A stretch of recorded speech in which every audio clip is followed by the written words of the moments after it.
Bismillahirrahmanirrahim. Assalamualaikum warahmatullahi wabarakatuh. Alhamdulillahi ala ihsanih wa syukru lahu ala taufiqihi wa amtinani wa asyhadu an la ilaha illallah wahdahu la syarika lahu ta'ziman li sya'ni wa asyhadu anna Muhammadan abduhu wa rasuluhu da'ila ridwani. Allahumma salli alaihi wa ala alihi wa ashabi wa ikhwani.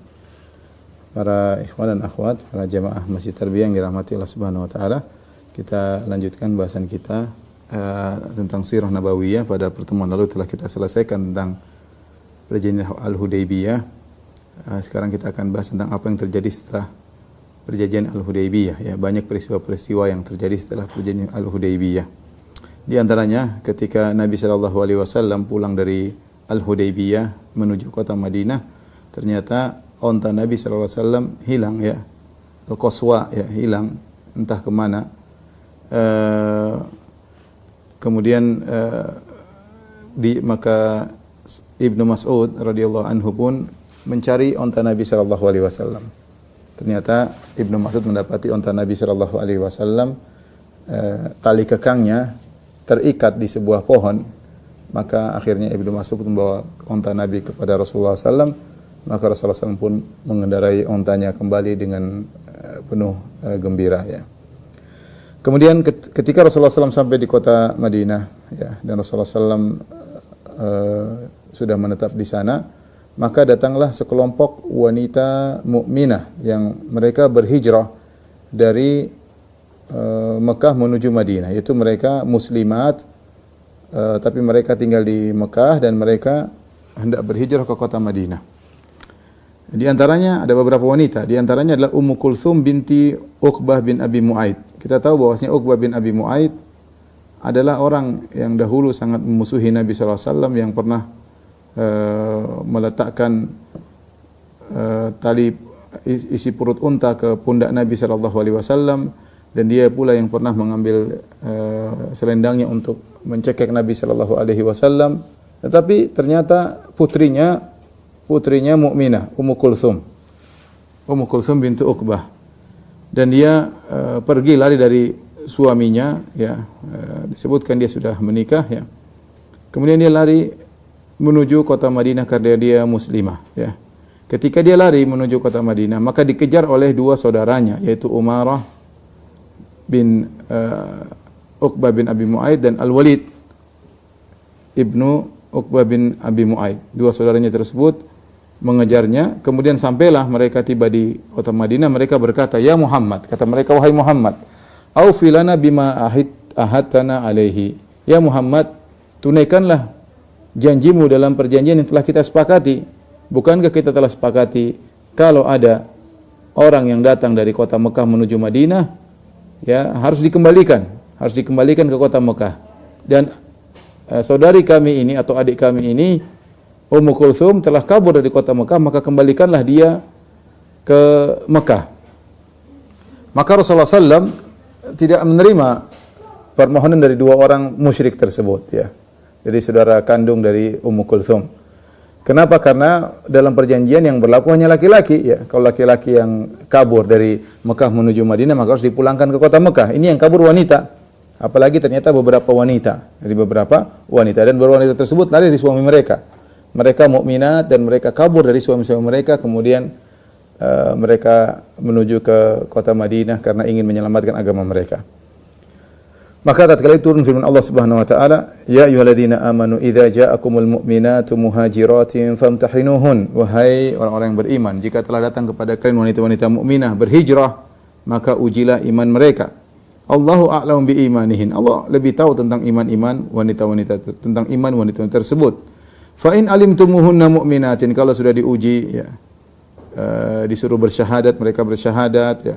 Kalau kalian telah mengetahui bahwasanya mereka-mereka itulah wanita-wanita mukminah, fala tarji'uhunna ilal kuffar. Jangan kembalikan mereka ke orang-orang kafir, ke Mekah, jangan. Lahunna hillul lakum, mereka tidak lagi halal bagi suami-suami mereka di Mekah, walahum yahilluna lahun, dan suami-suami mereka di Mekah juga tidak halal bagi mereka, ya.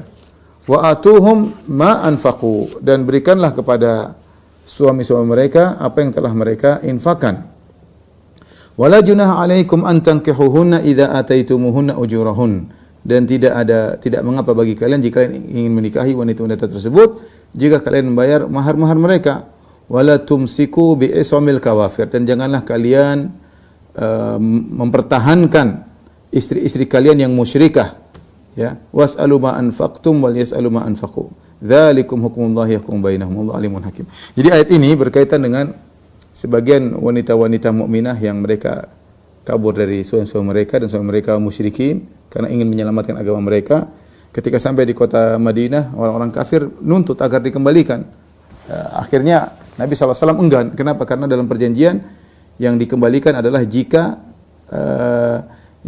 yang kabur adalah laki-laki. Ternyata mereka wanita mukminah. Yang jadi masalah mereka punya suami. Mereka punya suami sehingga tentu tidak benar kalau mereka meninggalkan suami-suami mereka, maka ketika itu berlaku harus diputuskan hubungan pernikahan mereka. Harus diputuskan. Maka caranya bagaimana? Wanita ini dipertahankan di kota Madinah, kemudian kaum muslimin mengembalikan mahar-mahar yang telah dibayar oleh suami-suami mereka, dikembalikan. Makanya kata Allah Subhanahu wa taala, wa atuhum ma anfaqu, berikanlah kepada mereka apa yang telah mereka infakkan. Dikembalikan mahar-mahar mereka sehingga wanita-wanita ini terceraikan dari mereka atau terbatalkan pernikahan mereka karena suami-suami mereka musyrikin. Wanita mukminah. Dan kebiasaan para sahabat ketika mendapati para janda-janda yang mukminah, maka mereka segera menikahi. Maka mereka segera menikahi janda-janda tersebut. Dan ini kebiasaan para sahabat. Mereka punya kepekaan, tenggang rasa kepada wanita-wanita mukminah yang memerlukan bantuan, sehingga kemudian para sahabat segera menikahi wanita-wanita mukminah tersebut. Nah, ketika para sahabat menikahi wanita-wanita mukminah yang kabur dari suami-suami mereka yang kafir, maka Allah menyuruh untuk membayar mahar kembali, bayar mahar dan nikah ulang, bayar mahar dan nikahi mereka. Kemudian hukum baru muncul, kata Allah, wala tumsiku bi ismil kawafir, dan janganlah kalian para lelaki mempertahankan istri-istri kalian yang musyrikah. Oleh karenanya sebagian sahabat yang mereka memiliki istri-istri yang musyrikah di Mekah mereka cerai. Di antaranya Umar bin Khattab radhiyallahu taala anhu. Umar bin Khattab punya istri dua di Mekah, kemudian Umar bin Khattab ceraikan mereka karena Allah telah mengatakan wala tumsiku bi ismil kawafir. Jangan pertahankan istri-istri kalian yang kafir. Taib. Ummu Kulthum, ya, bintu Uqbah, ya. Dia adalah wanita pertama awalu man hajara minan nisa ba'da hijrati Nabi sallallahu alaihi wasallam Madinah. Pertama yang berhijrah ke kota Madinah, dan dia tidak ada wanita Quraisyah yang meninggalkan kedua orang tuanya berhijrah kepada Allah Subhanahu wa taala. Kedua orang tuanya musyrik kecuali Ummu Kulthum bintu Uqbah, ya. Kemudian dia datang kepada Nabi sallallahu alaihi wasallam berhijrah. Baik, kita lanjutkan. Bagaimana dengan ada kisah Abu Basir. Kita kemarin telah membahas tentang Abu Jandal. Abu Jandal putranya Suhail bin Amr yang dia kemarin telah kita sebutkan ketika dia kabur kemudian bawa tangannya terbelenggu kemudian datang kepada Nabi dan para sahabat, ternyata disuruh kembalikan ke kota Mekah. Itu namanya Abu Jandal. Ada lagi seorang namanya Abu Basir. Abu Basir namanya Utbah bin Asid Ats-Tsaqafi, ya. Dia juga adalah seorang muslim, ya, yang ditahan oleh orang musyrikin di kota Mekah. Akhirnya dia kabur. Berhasil melepaskan diri dari tahanan orang-orang Mekah, dan dia muslim. Kemudian dia datang kepada Rasulullah sallallahu alaihi wasallam, ya. Dia termasuk orang yang ditahan kemudian disiksa karena Islam di kota Mekah, ya. Maka dia akhirnya lolos dan dia kabur ke kota Madinah. Ketika orang-orang musyrikin tahu bahwasanya dia kabur ke kota Madinah, maka ada seorang bernama Al-Akhnas bin Syuraik. Dia menulis surat kepada Rasulullah SAW agar mengembalikan Abu Basir, sebagaimana perjanjian yang telah disepakati oleh Nabi SAW. Kalau ada yang kabur dari Mekah menuju Madinah harus dikembalikan, ya. Kemudian surat tersebut dikirim bersama seorang kafir dari Bani Amir dan bersama budaknya, ya. Dua orang diutus membawa surat itu kepada Nabi agar membawa balik Abu Basir.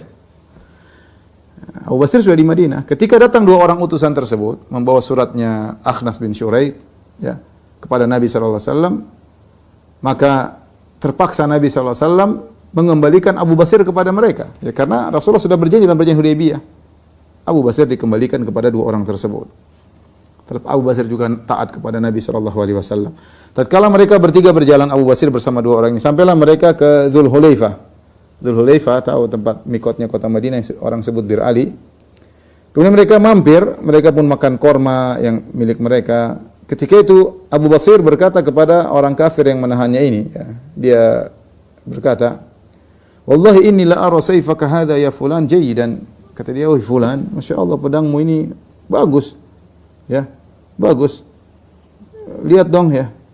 Kemudian dia buka pedangnya, dia bilang, "Tentu pedangku ajal, wallahi innahu la jayyid." Kata orang kafir, "Demi Allah ini pedangku memang bagus."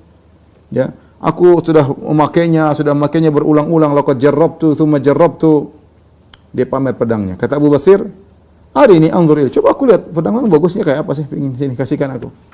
Orang ini juga goblok, dia kasih kepada Abu Basir pedang tersebut. Ketika dia kasih Abu Basir pedang tersebut, maka dibunuhlah oleh Abu Basir, ya. Kemudian budaknya pun kabur. Kemudian Abu Basir pun kembali ke kota Madinah, ya. Kemudian dia pun datang dengan segera lari masuk ke dalam masjid sampai kerikil-kerikil tersenggol-senggol oleh dia karena sakingnya dia lari ke masjid. Maka Rasulullah SAW tatkala melihat dia, Rasulullah SAW berkata, "Laqad ra'a hadza dhu'ran." Ya. Kata Nabi, ini Abu Basir ini sedang ketakutan. Tatkala Abu Basir sampai kepada Nabi SAW, maka beliau berkata, "Qutila wallahi sahibihi wa inni la maqtul." Kata dia, orang yang bawa aku sudah terbunuh. Orang yang bawa aku sudah terbunuh. Dia yang bunuh tentunya, ya. Dan aku akan terbunuh pula. Ya. Maka Abu Basir berkata kepada Nabi SAW, "Ya Nabi Allah, qad wallahi awfallahu dhimmatak, qad radattani ilaihim thumma anjani Allahu minhum." Ya Rasulullah, engkau telah menunaikan janjimu. Kau telah kembalikan aku kepada mereka, tapi Allah telah menyelamatkan aku untuk balik dari mereka. Tetapi dia harus pergi, enggak mungkin Nabi SAW tahan dia di situ. Maka Nabi SAW berkata dengan perkataan yang dipahami oleh Abu Basir, kata Nabi SAW, "Waila ummihi mus'ira harbin law kana lahu ahad." Kata Nabi SAW, hebat ini orang, dia akan menyalakan api peperangan kalau dia bersama orang lain. Kalau ada satu orang yang sama dia. Ya. Maka ketika Abu Basir mendengar ini, dia merasa bahwasanya dia akan dikembalikan lagi kepada orang-orang musyrikin karena mereka akan cari dia lagi. Lebih baik dia kabur. Karena orang musyrikin datang lagi, Nabi pasti kembalikan karena Nabi sesuai dengan perjanjian. Akhirnya dia kabur, dia pergi ke daerah pantai, ya. Kabur dari Madinah, kemudian dia pergi, ya. Tidak ingin balik kota Madinah karena kalau dia balik kota Madinah akan didatangi oleh orang musyrikin Quraisy dan akan diambil lagi. Kemudian Abu Jandal yang pernah kita kisahkan, Abu Jandal yang dia lari kemudian terbelenggu kemudian disuruh kembalikan ke kota Mekah. Bagaimana kisahnya Abu Jandal? Jadi Abu Basir kabur ke pinggir pantai. Bagaimana Abu Jandal? Abu Jandal bin Suhail bin Amr. Maka Abu Jandal radhiyallahu anhu juga berhasil kabur dari orang-orang Quraisy. Kemudian dia gabung dengan Abu Basir. Ya, dia gabung dengan Abu Basir. Kemudian tidak ada seorang pun yang kabur, yang Islam kabur dari kota Mekah kecuali gabung dengan mereka. Mereka tidak ke kota Madinah. Karena kalau mereka ke kota Madinah pasti dikembalikan ke kota Mekah. Jadi mereka kaburnya gabung sama Abu Basir. Jadi adalah Abu Basir, Abu Jandal, kemudian ada lagi yang Islam, kemudian gabung lagi sampailah mereka menjadi sekelompok pejuang yang bermarkas di pinggir pantai, ya. Apa yang mereka lakukan? Tidak ada, ya, karena mereka dicari orang kafir Quraisy. Kalau mereka balik ke Madinah bakalan dikembalikan lagi kota Mekah. Jadi mereka bikin sekelompok orang-orang Islam di situ dan mereka mulai mencari gara-gara dengan orang-orang Quraisy. Setiap ada kafilah dagang orang-orang Quraisy yang lewat situ, ya, ingin pergi ke negeri Syam karena kalau pergi ke negeri Syam pasti lewat daerah Madinah. Ya. Maka Abu Jandal, Abu Basir dan teman-temannya kemudian menghadang, ya, kemudian membunuh mereka dan mengambil harta mereka. Terus begitu, kalau ada kafilah dagang datang, dihadang, kemudian dibunuh, diambil harta mereka. Akhirnya orang Quraisy bingung. Orang-orang Quraisy bingung. Akhirnya mereka kirim surat kepada Nabi sallallahu alaihi wasallam. Kemudian mereka mengingatkan Nabi kepada Allah Subhanahu wa taala, mengingatkan Nabi tentang hak silaturahmi, ya. Kemudian mereka berkata, ini syarat yang sudah kami tetapkan, kalau ada orang Islam datang kota Madinah harus dikembalikan, kami batalkan syarat tersebut. Ya sudah, kalau orang Islam datang Madinah enggak usah kembalikan. Karena kalau ada yang datang pasti gabung sama Abu Basir dan Abu Jandal dan akan terjadi kekacauan karena mereka akan menghadang kafilah-kafilah dagang orang Quraisy. Ya. Faman kharaja minna ilaika fa'amsikhu. Kata mereka, siapa yang keluar dari kami menuju engkau wahai Muhammad, tahan saja, enggak usah kembalikan. Inilah yang ditunggu-tunggu oleh Nabi sallallahu alaihi wasallam, ya.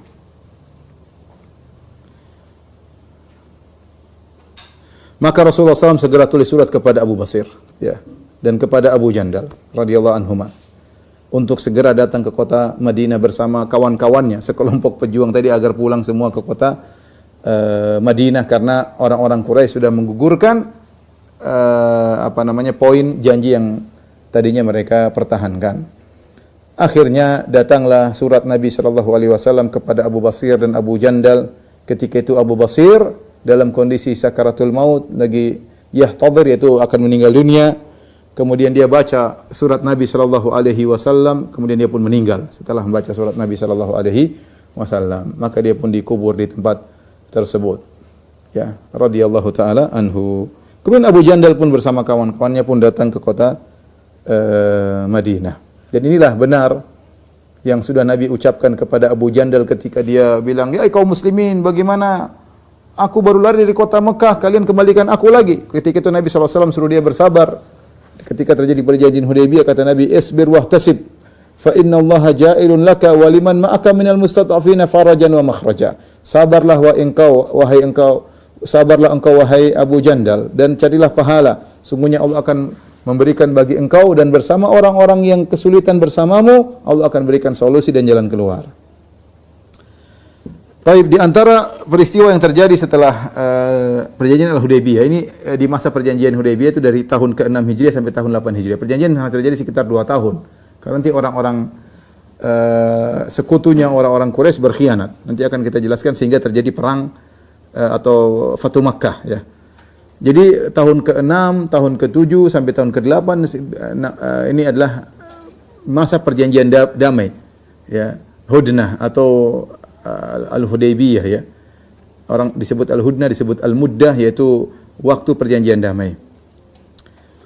Ketika perkara sudah tenang, ya, di kota Madinah, ya, Rasulullah SAW karena Rasulullah SAW tidak tersibukkan dengan perang dengan orang Quraisy karena itu musuh bebuyutan. Sekarang orang Quraisy lagi damai, lagi gencatan senjata.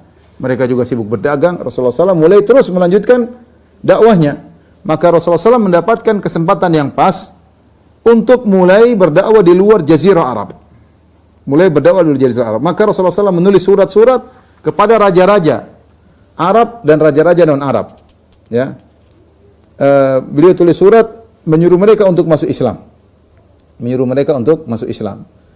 Rasulullah SAW kirim surat kepada Kisra. Kisra itu rajanya Persia.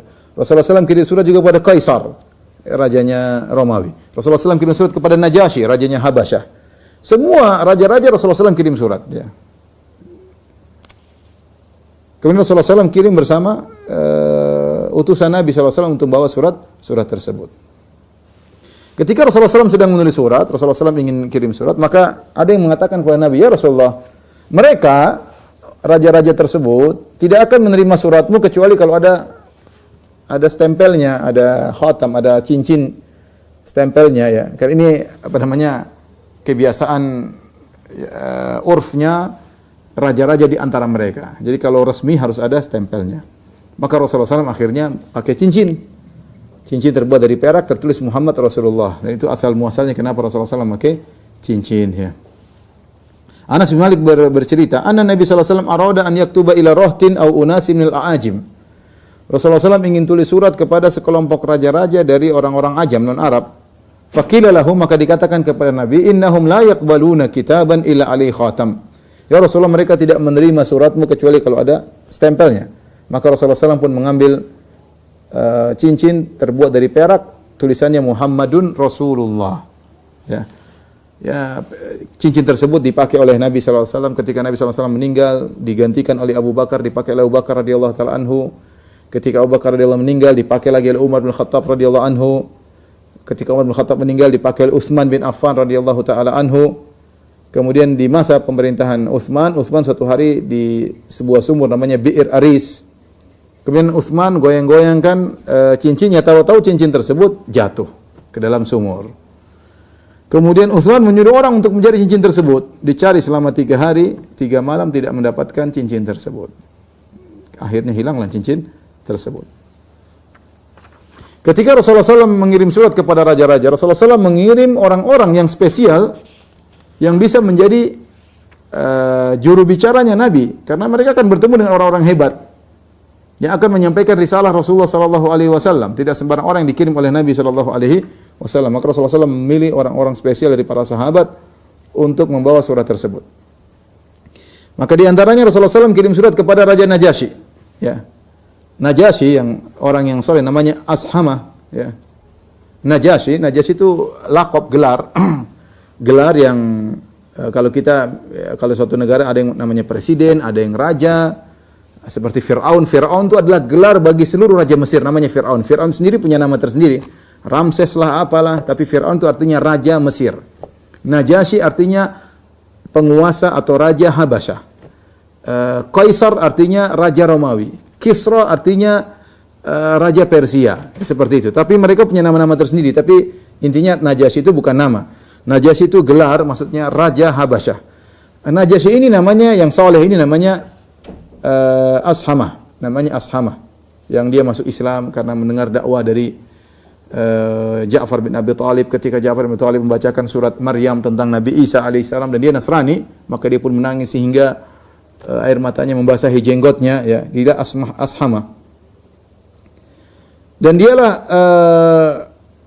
yang pertama surat dikirim oleh Nabi kepada Najasyi. Nabi kirim surat melalui seorang sahabat namanya Amr bin Umayyah Ad-Damri. Amr bin Umayyah Ad-Damri. Kemudian Rasulullah SAW juga mengirim pesan kepada Raja Najasyi. Ya. Yang pertama, salah satunya untuk menikahkan Nabi SAW dengan Ummu Habibah bintu Abi Sufyan, itu Ramlah, Ummu Habibah bintu Abi Sufyan bin Harb. Ya, bin Harb. Kita tahu bahwasanya Ummu Habibah termasuk wanita yang pertama berhijrah ke Habasyah. Dia berhijrah bersama suaminya Ubaidillah bin Jahshin. Ubaidillah bin Jahshin saudaranya Zainab bintu Jahshin, saudaranya Abdullah bin Jahshin. Kemudian suaminya meninggal dunia. Dalam sebagian hadis dhaif menyebutkan bahwasanya suaminya Ubaidillah bin Jahshin akhirnya tanassar, masuk Nasrani. Ya, masuk Nasrani ketika dia sampai di Habasyah dia masuk Nasrani, akhirnya dia meninggal. Tetapi ini dibantah oleh para ulama al-muhaqqiqun, para peneliti. Mereka mengatakan bahwasanya sanad-sanad yang mengatakan bahwasanya Ubaidillah bin Jahshin murtad masuk Nasrani ini tidak benar, sanadnya dhaif. Yang benar dia meninggal dalam kondisi muslim. Dan Nabi SAW tahu Ummu Habibah dalam kondisi susah, maka Nabi SAW menikah dengan Ummu Habibah. Ya. Kemudian yang kedua, Rasulullah SAW menyuruh surat isinya mengajak Najasyi untuk masuk Islam.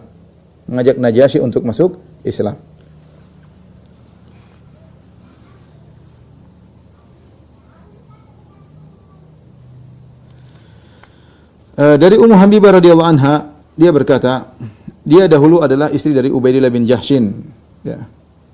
Dan mereka berdua berhijrah ke Najasyi. Kemudian Ubaidillah suaminya meninggal dunia. Dan Rasulullah SAW menikahi Ummu Habibah. Padahal Ummu Habibah lokasinya bukan lagi di Madinah, bukan di Mekah, lagi sedang di Habasyah. Ya. Najasyi yang menikahkan. Rasulullah minta kepada Najasyi sebagai wakil Nabi untuk menikahkan Nabi dengan Ummu Habibah. Ya. Dan Najasyi baik. Ya. Dia menikahkan Nabi dengan Ummu Habibah. Padahal dia seorang raja Habasyah. Kemudian Najasyi memberikan mahar untuk Ummu Habibah. Luar biasanya baik raja ini. Dia memberikan 4.000 dirham ya kepada Ummu Habibah. Ya,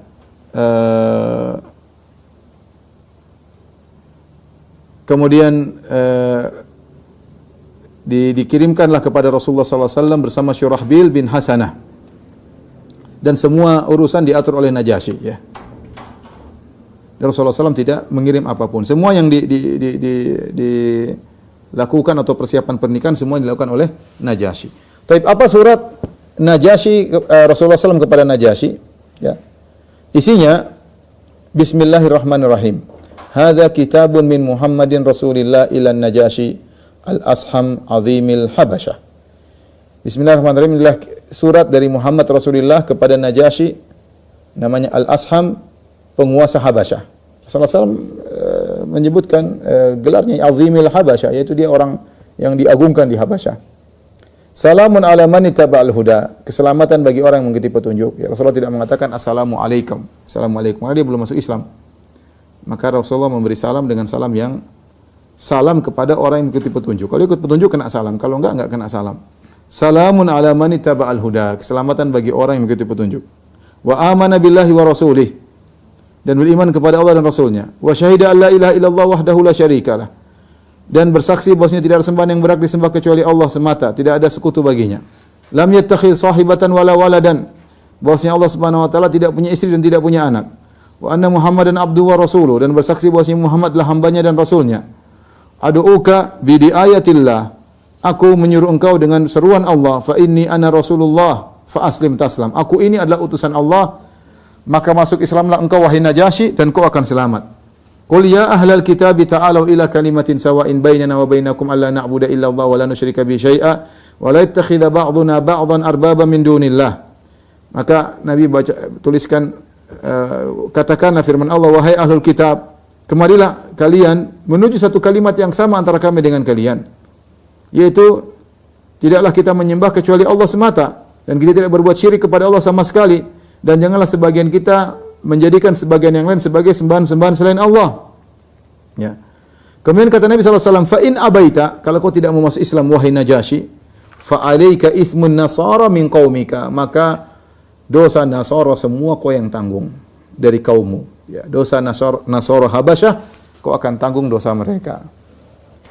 Tatkala sampai surat Nabi kepada Najasyi, dibacakan kepada Najasyi, ya, maka dia pun perhatikan, ya, kemudian dia pun turun dari singgasananya, kemudian dia duduk di atas tanah dengan penuh tawadhu, ya, dengan penuh tawadhu, kemudian dia masuk Islam, kemudian bersyahadah dengan syahadatain, kemudian dia berkata, laula ma ana fihi minal mulki wa ma tahammaltu min amrin nas la ataituhu hatta ahmilana alaihi.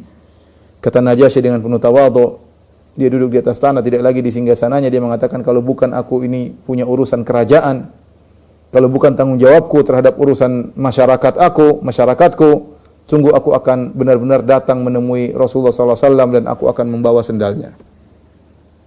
Kemudian Najasyi menulis surat balik kepada Rasulullah SAW, di mana beliau membenarkan Rasulullah SAW dan masuk Islam, membenarkan Rasulullah SAW. Ya.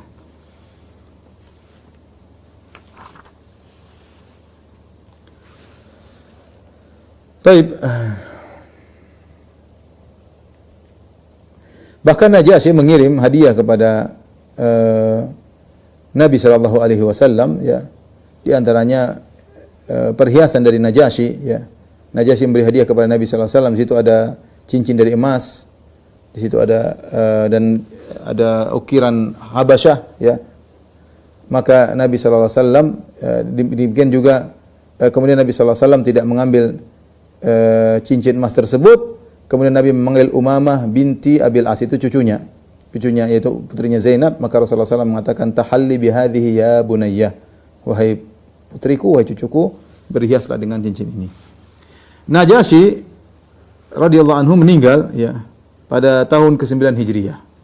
Jadi dia sempat masuk Islam selama 2 tahun, ya. Nanti akan ada penjelasannya, tapi intinya dia meninggal dunia. Dan Rasulullah SAW pun ketika Najasyi meninggal, Rasulullah SAW kabarkan kepada para sahabat. Kata Rasulullah SAW, matal yauma rajulun salihun.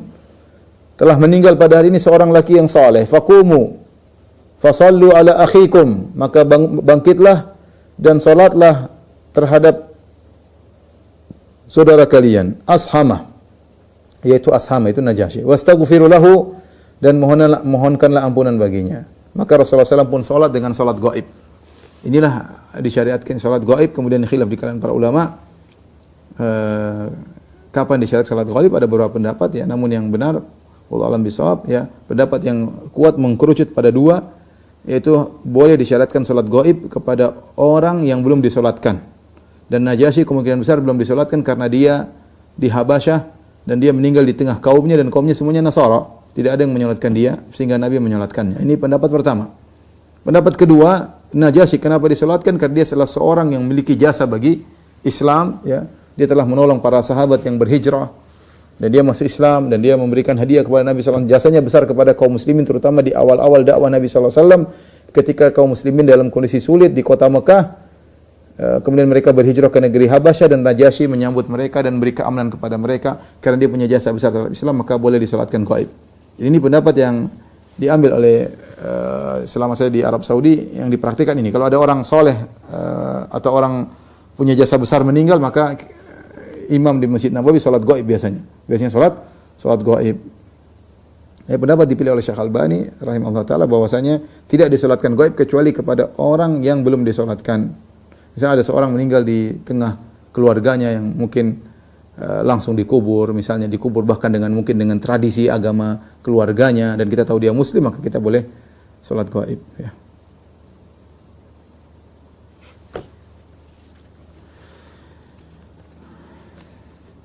Ketika Najasyi Ashama meninggal dunia, maka diganti dengan Najasyi yang lain ya. Najasyi yang lain ya. Bukan Najasyi yang pertama ya. Taib, kemudian di antara surat yang dikirim oleh Nabi SAW adalah surat yang dikirim oleh Rasulullah SAW kepada Herakl atau Heraklius, Raja Romawi. Heraklius Raja Romawi. Dan Rasulullah SAW mengirim surat tersebut melalui utusannya itu Dihya bin Khalifah Al-Kalbi. Dihya bin Khalifah Al-Kalbi ini seorang yang sering Malaikat Jibril menjelma jadi dia. Kalau Malaikat Jibril ingin menjelma jadi manusia, biasanya menjelma menjadi Dihya Al-Kalbi. Dikirimlah surat lewat Dihya Al-Kalbi kepada Heraklius, Raja Romawi, dan Rasulullah SAW menyuruhnya untuk masuk Islam. Ya. Kemudian juga disuruh agar surat tersebut, ada surat yang lain pula, dua, agar Heraklius menyampaikan kepada Kaisar. Kaisar sepertinya raja yang lebih tinggi lagi. Ya. Maka dikirimlah surat tersebut kepada Heraklius. Ya. Adapun berita tentang Heraklius atau Herakl, dia pernah bernazar ya, kalau Romawi menang melawan Persia, dan ternyata menang, dia akan jalan kaki tanpa memakai sendal menuju Konstantinopel ya. Dari Konstantinopel kepada Baitul Maqdis ya. Dia nazarnya seperti itu, jalan kaki tanpa sendal dari Konstantinia, yaitu Konstantinopel, kepada Baitul Maqdis. Tatkala Romawi menang melawan Persia, maka dia pun keluar berjalan kaki ya, sebagai bentuk syukur kepada Allah Subhanahu wa taala karena mereka menang Nasara, dan Nasara menyembah Allah tapi berbuat kesyirikan, menyembah Nabi Isa juga. Karena Allah telah menangkan mereka melawan Persia, dan dia berjalan kaki menuju Baitul Maqdis untuk salat di situ ya.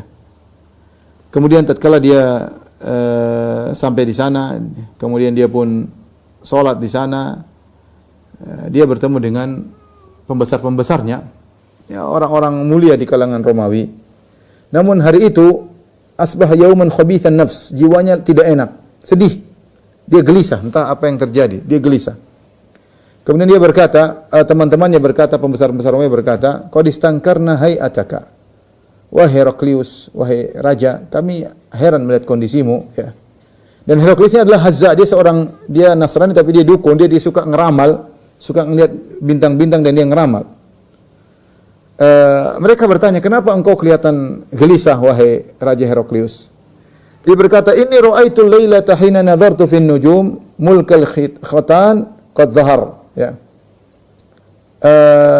Aku melihat di bintang-bintang, ramalanku menunjukkan bahwasanya raja orang-orang yang dikhitan ya sudah muncul. Faman yakhtatinu min hadhil ummah? Di antara umat ini yang khitan siapa? Yang sunat. Mereka tahu hanya Bani Israel yang sunat. Mereka tidak tahu ada umat lain yang sunat. Maka pembesar-besarnya berkata, laisa yakhtatinu ilal yahud. Tidak ada yang sunat kecuali orang Yahudi. Jangan khawatir wahai Heraklius. Jangan khawatir sama Yahudi. Tinggal kau tulis surat kepada kami, ya kami akan bunuh mereka semua orang Yahudi. Jangan khawatir. Jadi mereka menyangka yang disunat cuma orang Yahudi. Ya. Tatkala mereka sedang berdiskusi, tiba-tiba ada seorang utusan dikirim oleh Raja Ghassan. Raja Ghassan ini Mesir, dari kabilah Ghassan, tapi dia walaknya, loyalnya kepada Heraklius dan dia Nasrani juga. Dan Raja Ghassan ini, yaitu dia tinggalnya antara Madinah dengan Syam, ya. Maka dia mengirim surat mengirim orang ini kepada Raja Heraklius untuk menyampaikan tentang kabar Rasulullah sallallahu alaihi wasallam. Dan mereka di antara para raja sering menyampaikan kabar-kabar di antara mereka, apalagi Raja Ghassan ini Nasrani, ya. Kemudian Heraklius berkata, ya, coba lihat orang yang dikirim sama Raja Ghassan tersebut, utusannya. Dia disunat enggak? Akhirnya mereka periksa, ternyata dia disunat. Ya. Mereka bilang dia disunat. Ternyata orang Arab juga disunat. Heraklius bertanya, "Hum yakhtatinun?" Orang Arab juga disunat. Ya. Hadza wallahi alladhi urid. Ya. Inilah yang diperlihatkan bagiku bahwasanya ternyata orang Arab disunat, ya. Jadi maka Heraklius sudah dengar kabar ada seorang nabi, karena Raja Ghassan tadi dikabarkan bahwasanya di Madinah ada seorang Arab bukan Bani Israel yang menyuruhkan dirinya bahwasanya dia seorang Rasulullah. Kemudian Heraklius sudah ngeramal dengan melihat bintang bahwasanya memang benar telah muncul seorang raja dari Arab, ya, artinya penguasa dari Arab, ya. Maka dalam kondisi demikian dia kirim surat kepada temannya yang setara dengan dia masalah ilmu, ya, yang punya kabar tentang kabar-kabar orang-orang terdahulu akan muncul seorang nabi terakhir. Maka dia tulis surat, dia jelaskan tentang kondisi Rasulullah SAW, dia kirim surat kepada temannya di kota lain yang namanya kota Rumiyah, ya, dia kirim surat. Tidak lama kemudian datanglah utusan yang bawa surat dari Nabi Shallallahu Alaihi Wasallam. Ya. Datang surat, kemudian Heraklius berkata, tapi belum dia baca surat tersebut. Dia berkata, cari orang yang datang dari kaumnya Rasul tersebut. Ya. Kita ingin tanya lebih jauh tentang Rasul tersebut. Ketika itu Abu Sufyan radhiyallahu anhu masih kafir ketika itu, dia sedang bersama kelompoknya atau bersama rombongannya sedang berdagang, ya, di negeri Syam, ya.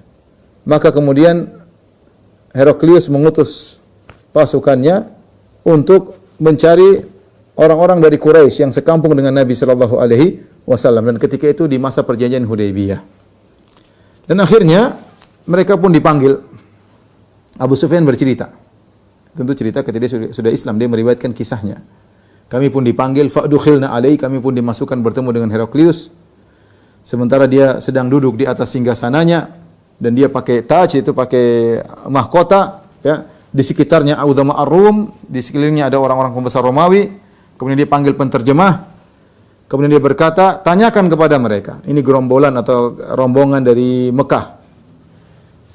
Siapa di antara mereka yang paling dekat nasabnya dengan Muhammad yang mengaku sebagai nabi? Maka Abu Sufyan berkata, saya yang paling dekat nasabnya dengan Muhammad. Maka Heraklius bertanya, apa hubungan nasabmu dengan Muhammad, dengan nabi tersebut? Kata Abu Sufyan, huwa ibnu ammi, dia adalah putra dari pamanku. Maksudnya mereka satu kakek. Jadi Abu Sufyan dan Nabi SAW ini ketemu di Abdul Manaf, ya. Karena Rasulullah SAW bernama Muhammad bin Abdullah bin Abdul Muttalib bin Hashim bin Abdi Manaf, ya. Jadi kakek keempat, Muhammad bin Abdullah bin Abdul Muttalib bin Hashim bin Abdi Manaf, ya. Abu Sufyan juga Abu Sufyan bin Harb bin Umayyah bin Abdi Syams bin Abdi Manaf. Ketemunya di Abdi Manaf. Jadi mereka satu kakek. Maka nasab yang paling dekat di antara rombongan tersebut adalah Abu Sufyan. Sama-sama Quraisy dan nasabnya dekat. Kakek keempatnya sama. Kemudian Heraklius berkata, dekatkan Abu Sufyan kepadaku. Kemudian dia bilang, yang lainnya di belakang Abu Sufyan. Kemudian dia bilang sama penterjemahnya, sampaikan kepada teman-temannya Abu Sufyan. Kalau dia bohong, kasih tahu. Ya. Kalau dia bohong, kasih tahu. Saya akan bertanya kepada dia tentang, diinterogasi tentang Nabi tersebut. Kalau dia bohong, kasih tahu dia bohong. Kata Abu Sufyan, demi Allah kalau bukan rasa malu, khawatir teman-temanku bilang aku bohong, saya akan dusta atas nama Muhammad. Saya akan bohongi tentang kabar-kabar tentang Muhammad. Tetapi aku malu, jangan sampai akhirnya kedustaan ini tersebar di Mekah bahwasanya Abu Sufyan dusta. Ya. Akhirnya aku pun jujur. Ya. Maka Heraklius bertanya kepada Abu Sufyan, bagaimana nasab lelaki ini? Maksudnya nasab Nabi SAW. Kata Abu Sufyan, huwa fina dhu nasab. Orang ini nasabnya tinggi. Kemudian Heraklius bertanya, fahal qala hadzal qawla minkum ahadun qad qablahu? Apakah sebelum dia pernah ada yang ngaku nabi sebelum Muhammad? Ada yang ngaku nabi enggak sebelum Muhammad? Kata Abu Sufyan, tidak ada. Apakah ayah-ayahnya Muhammad ini ada yang jadi raja? Kata Abu Sufyan, enggak ada. Memang enggak ada raja. Yang ngikuti dia, Abu Heraklius bertanya lagi, yang ngikuti Muhammad ini adalah pembesar-pembesar Quraisy atau orang-orang miskin di antara mereka? Kata Abu Sufyan, yang ikut orang-orang miskin. Heraklius bertanya lagi, apakah jumlah mereka bertambah ataukah berkurang? Kata Abu Sufyan, semakin bertambah. Kemudian Heraklius berkata, apakah ada salah seorang dari pengikutnya yang murtad gara-gara benci dengan agamanya? Gara-gara benci dengan agamanya setelah masuk Islam? Kata Abu Sufyan, tidak ada. Heraklius bertanya lagi, apakah kalian pernah menuduhnya berdusta sebelum dia ngaku sebagai nabi? Kata Abu Sufyan, tidak pernah kami menuduh dia dusta sebelum dia ngaku sebagai nabi.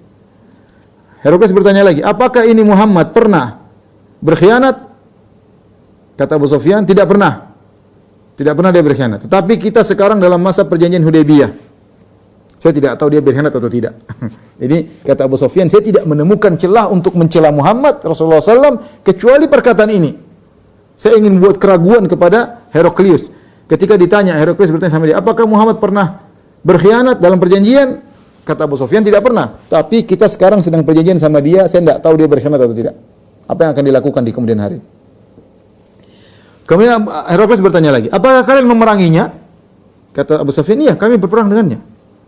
Bagaimana peperangan kalian dengan mereka, dengan dia? Kata Heraklius, kata Abu Sufyan, al-harbu bainana bainahu sijal. Peperangan antara kami dengan dia sijal, itu terkadang kami menang, terkadang dia kalah. Heraklius bertanya lagi, harus orang pintar ya. Apa yang dia perintahkan kepada kalian? Kata Abu Sufyan, Muhammad memerintahkan kami untuk menyembah Allah semata dan jangan berbuat syirik sama sekali. Dan Muhammad melarang kami untuk menyembah apa yang disembah oleh nenek moyang kami. Dan Muhammad memerintahkan kami untuk salat, untuk jujur, untuk menjaga akhlak dan untuk menyambung silaturahmi. Lihat, Abu Sufyan jujur. Inilah intisari dakwah Nabi. Tauhid, jangan syirik, jangan menyembah sembah nenek moyang, salat, akhlak mulia, jujur, sambung silaturahmi. Kemudian Heraklius menjelaskan kepada penterjemahnya, ya. Jelaskan kepada Abu Sufyan. Ya. Aku bertanya kepada engkau tentang nasabnya, dan engkau Abu Sufyan berkata Muhammad itu nasabnya tinggi. Demikianlah para rasul, mereka diutus pada nasab yang tinggi. Heraklius menjelaskan. Kenapa dia pertanyaan tersebut? Dia jelaskan. Kenapa dia tanya 1, 2, 3, 4, A sampai Z, dia tanya kenapa? Karena itu pertanyaan tersebut untuk mengetahui itu nabi atau bukan. Ini menunjukkan Heraklius cerdas. Dan dia pintar dan dia tahu kriteria seorang nabi. Dia tahu nabi terakhir ada sifat-sifatnya. Kemudian dia jelaskan lagi.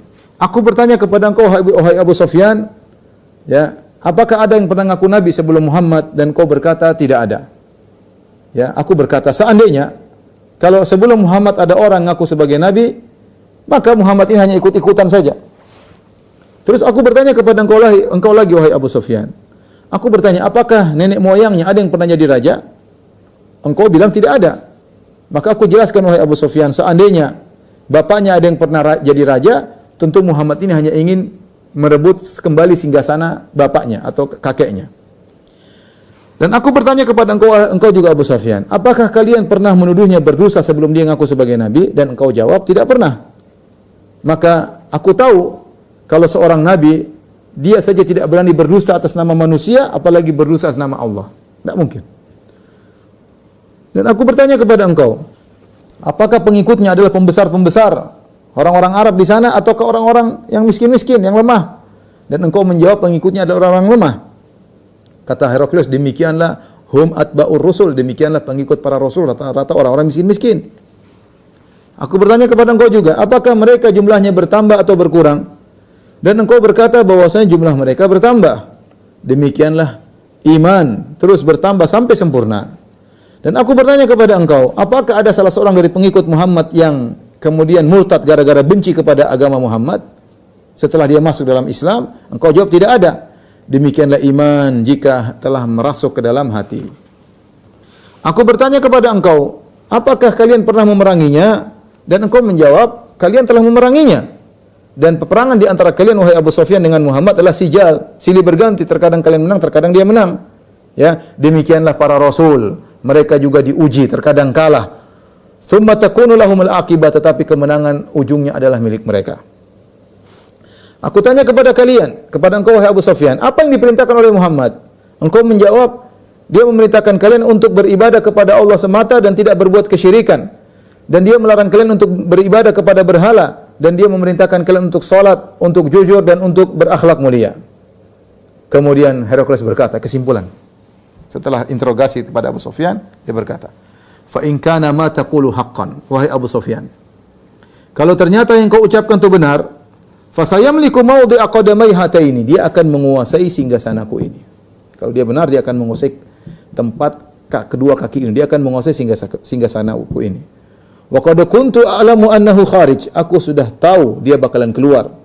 Walam akun adhunnuhu annahu minkum, tapi saya tidak duga ternyata nabi terakhir tersebut berasal dari kalian. Falau anni a'lamu anni akhlusu ilaihi, perhatikan kata Heraklius, kalau aku tahu aku bisa sampai kepada dia, la tajashamtu liqa'ahu, maka aku akan berusaha sekuat tenaga untuk bertemu dengan dia. Walau kuntu indahu, kalau aku berada di sisi Muhammad, la ghasaltu an qadamaihi, aku akan mencuci kedua kakinya.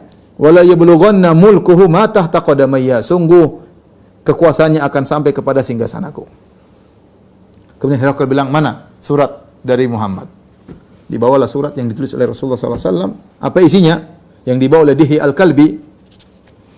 Kemudian dibaca kepada Heraklius. Bismillahirrahmanirrahim. Isinya, Bismillahirrahmanirrahim. Min Muhammad Abdullah wa Rasulihi ila Herakl Azimir Rum. Dari Muhammad, hamba Allah dan Rasulnya, kepada Heraklius, pembesar Romawi. Salamun ala man ittaba'al huda. Keselamatan bagi orang yang mengikuti petunjuk. Amma ba'du fa inni ad'uka bi di'ayatil Islam. Kemudian daripada itu aku menyuruh engkau dengan seruan Islam. Aslim taslam. Masuk Islamlah engkau Heraklius, kau akan selamat. Yu'tikallahu ajraka marratain. Allah akan berikan kau pahala 2 kali. Pahalamu sebagai Nasrani kalau kau masuk Islam, dan pahalamu sebagai Muslim. Yu'tikallahu ajraka marratain. Allah akan berikan kau pahala 2 kali. Tapi Rasulullah berkata, ini targhib wa tarhib, ini targhib. Kalau kau masuk Islam, dapat 2 pahala. Fa in tawallait, kalau kau berpaling wahai Heraklius, fa inna alaika ithmul arisiyin, kau akan menanggung dosa rakyatmu. Ancaman. Kalau kau berpaling tidak masuk Islam, kau akan menanggung dosa rakyatmu. Qul ya ahlal kitab, dan ini bantahan ya ikhwan, bantahan yang paling telak kepada orang liberal yang mengatakan semua agama masuk surga. Kalau semua agama masuk surga, ngapain Nabi pusing-pusing kirim surat kepada Heraklius? Terus apa yang ngancam-ngancam lagi? Kalau kau tidak masuk Islam, kau tanggung dosa rakyatmu. Ini bantahan paling telak kepada Nabi dalam Sahih Bukhari. Kalau semua agama benar, ngapain Nabi berdakwah? Hanya buang-buang energi.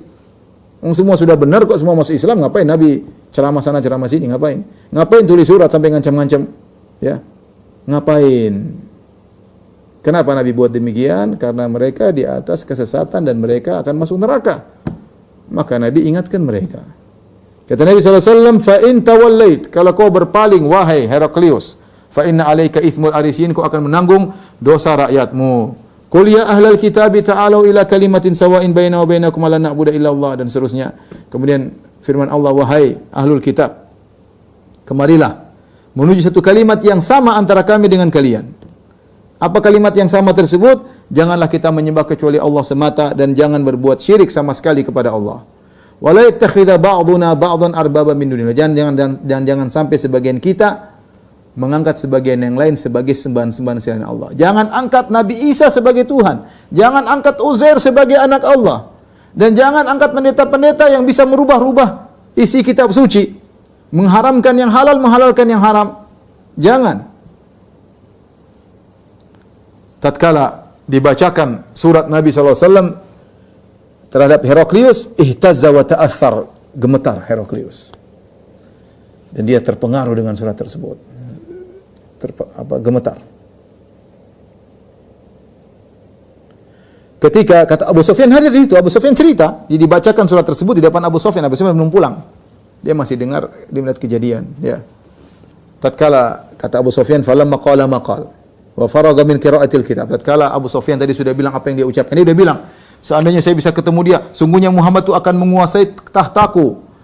Ya. Saya sudah tahu Nabi akan muncul. Saya tidak duga Nabi tersebut dari Arab. Saya kira dari Bani Israel.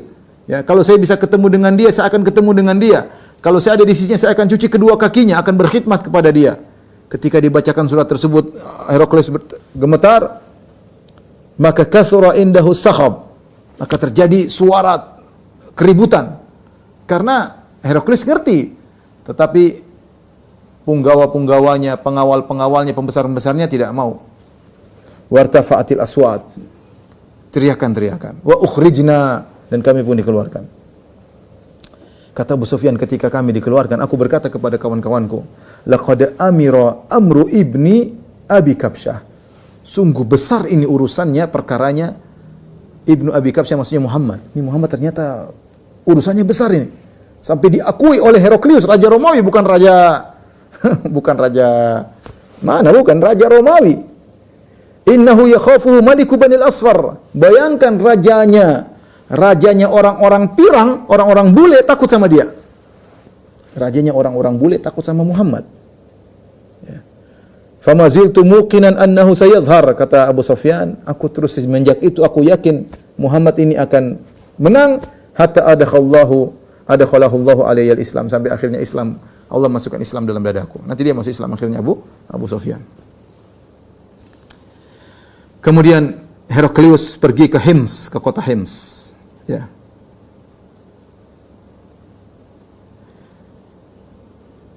Kemudian dia belum sampai ke Hims, tiba-tiba datang surat dari temannya, Rumiyah, yang tinggal di Rumiyah, yang juga orang alim seperti dia.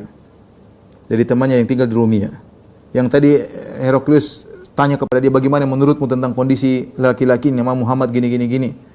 Ternyata temannya tersebut yang juga orang alim setuju bahwasanya memang kita harus beriman dengan orang ini. Ya, bahwasanya ini nabi yang benar. Ya. Maka akhirnya Heraklius pun mengumpulkan pembesar-pembesarnya di Daskar. Daskar suatu semacam istana kecil dan di sampingnya banyak rumah-rumah, ya. Di sampingnya ada rumah-rumah, ya. Itu di kota Hims. Kemudian semua rumah-rumah ditutup, orang-orang dikeluarkan, kayaknya dalam suatu arena tapi di pagarnya ditutup, kemudian dia berada di atas. Thumma tala'a faqal, kemudian dia keluar dari atas, dia berkata, ya. Kata Ibnu Hajar, dia khawatir kalau dia bicara di depan mereka, khawatir mereka tidak setuju, akhirnya mereka bisa bunuh dia, dianggap murtad. Maka dia di atas, orang-orang di bawah rakyatnya, kemudian dia bicara, dia berkata, ya ma'syarar Rum, wahai orang-orang Romawi sekalian, halakum fil falahi wa rusdi wa an yathbuta mulkukum fatubayyi'u hadzan nabiyya. Maukah kalian, wahai orang-orang Romawi sekalian, maukah kalian mendapatkan keberuntungan dan rusd, yaitu kebenaran, dan kalian ingin agar kerajaan kalian tetap kokoh? Caranya bagaimana? Baiatlah terhadap nabi ini. Dia suruh masuk Islam, ngajak masuk Islam. Fahasu haisata humurin, ya. Ternyata, ya, mereka ketika mendengar disuruh masuk Islam, suruh beriman kepada Muhammad, mereka gelisah, kabur sana sini, pingin kabur. Seperti himar yang bingung, ya. Mereka pergi menuju pintu-pintu, ternyata pintunya pada ditutup. Tatkala Heraklius melihat rakyatnya tidak bakalan masuk Islam, dia sudah putus asa. Dan dia khawatir, ya, mereka akan merebut singgasana dari dirinya. Maka dia berkata, "Rudduhum alayya, wahai anak buahku, panggil mereka rakyatku kembali ke sini." Kemudian dia berkata, "Inni qultu maqalati anifan." Aku tadi ngomong tadi itu hanya untuk muji kalian, pengin tahu bagaimana kokohnya agama kalian. Ya. Dan aku telah lihat kalian ternyata apa yang aku sukai. Ya, dia munafik, ya. Fasajadu lahu wa radu anhu, akhirnya mereka sujud kepada Heraklius. Kemudian Heraklius, ya dia sebenarnya tahu Nabi benar, ya. Tapi gimana? Dia masuk Islam ditinggal nanti. Akhirnya dia memuliakan Dihi al-Kalbi, utusan Nabi dia muliakan. Kemudian dia berkata, sampaikan kepada Rasulullah, saya ini Muslim. Oleh karenanya Ibnu Hajar rahimahullah dalam Fathul Bari menyebutkan para ulama khilaf, Heraklius ini Muslim atau tidak? Karena dia membenarkan, cuma dia takut kerajaannya diambil. Ya. Ya. Kemudian dari Anas bin Malik, ya, radhiyallahu anhu meriwayatkan, qala Herakl li Rasulillah. Heraklius berkata kepada utusan Rasulullah itu Dihi al-Kalbi, "Qataro anni khaifun ala mamlakati." Kau kan sudah lihat apa yang terjadi. Aku khawatir kerajaanku diambil. Ya. Kemudian dia kirim surat kepada Nabi, dia mengatakan anni muslim, sungguhnya aku muslim. Kemudian dia kirim dananir, dia kirim uang-uang emas. Maka Rasulullah SAW ketika membaca suratnya, Rasulullah SAW berkata, "Kadzaba aduwullah." Dia dusta, musuh Allah. Laisa bimuslim, dia bukan muslim. Wa huwa ala nasraniyah, dia di atas agama Nasraniyah. Ya, kemudian Rasulullah SAW bagi dinar-dinar tersebut kepada para sahabat. Ya, intinya Heraklius kafir, ya. Rasulullah mengatakan dia dusta. Dan ini diriwayatkan sanad yang sahih dalam Sahih Ibnu Hibban. Di antara bukti bahwasanya dia dusta, buktinya ketika terjadi perang setelah itu, ya, perang Mu'tah, pasukan yang memerangi pasukannya Nabi, siapa yang menyiapkan? Heraklius. Ya. Nanti perang-perang berikutnya ada perang kemudian perang Yarmuk dan seluruhnya Heraklius yang menyiapkan. Berarti menunjukkan dia ini meskipun hatinya beriman, tapi ternyata dia lebih memuliakan, lebih ingin menyelamatkan dunianya, kerajaannya daripada beriman kepada Nabi sallallahu alaihi wasallam. Tapi demikian saja ikhwan dan akhwat yang dirahmati Allah Subhanahu wa taala, kajian kita masing-masing ini insyaallah kita lanjutkan tentang surat-surat yang Rasulullah SAW kirimkan kepada raja-raja yang lain. Demikian saja kajian kita kepada jamaah Masjid Tarbiyah. Apa yang saya sampaikan kurang lebih saya mohon maaf. Wabillahi taufik wal hidayah. Assalamualaikum warahmatullahi wabarakatuh.